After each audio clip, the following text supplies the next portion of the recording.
કાપડના વેપારીને ટ્રેડિંગમાં સારો પ્રોફિટ આપવાની લાલચ આપી 3 ઠગબાજે 51.81 લાખ પડાવ્યા.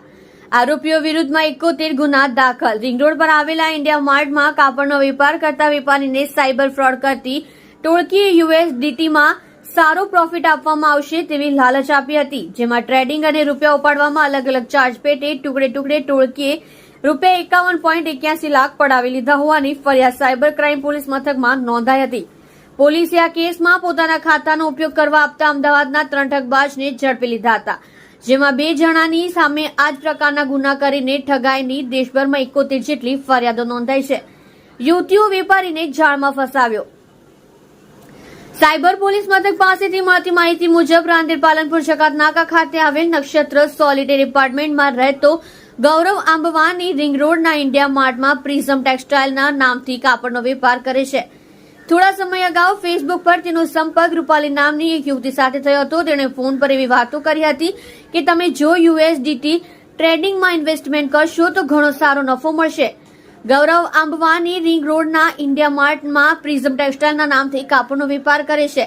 થોડા સમય અગાઉ ફેસબુક પર તેનો સંપર્ક રૂપાલી નામની એક યુવતી સાથે થયો હતો. રૂપિયો વિડ્રો કરવાના ચાર્જ નામે પૈસા જમા કરાવ્યા. ટોળકીએ ગૌરવ પાસેથી રૂપિયા વિડ્રો કરવાના ચાર્જ પેટે ટુકડે રૂપિયા 51.81 લાખ જેટલી રકમ અલગ અલગ ખાતાઓમાં જમા કરાવડાવીને પડાવી લીધા હતા.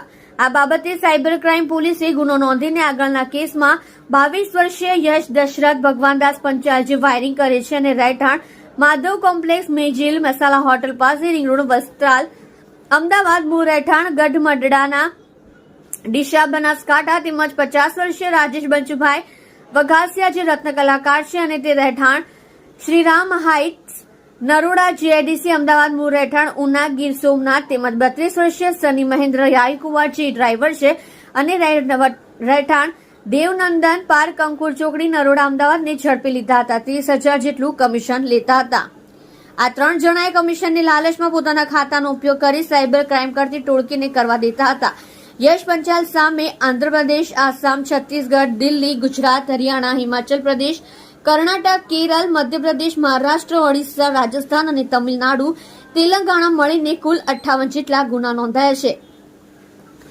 જ્યારે રાજેશ વઘાસિયા સામે પણ આ જ રીતે અલગ અલગ રાજ્યોમાં 13 ફરિયાદો નોંધાઈ છે.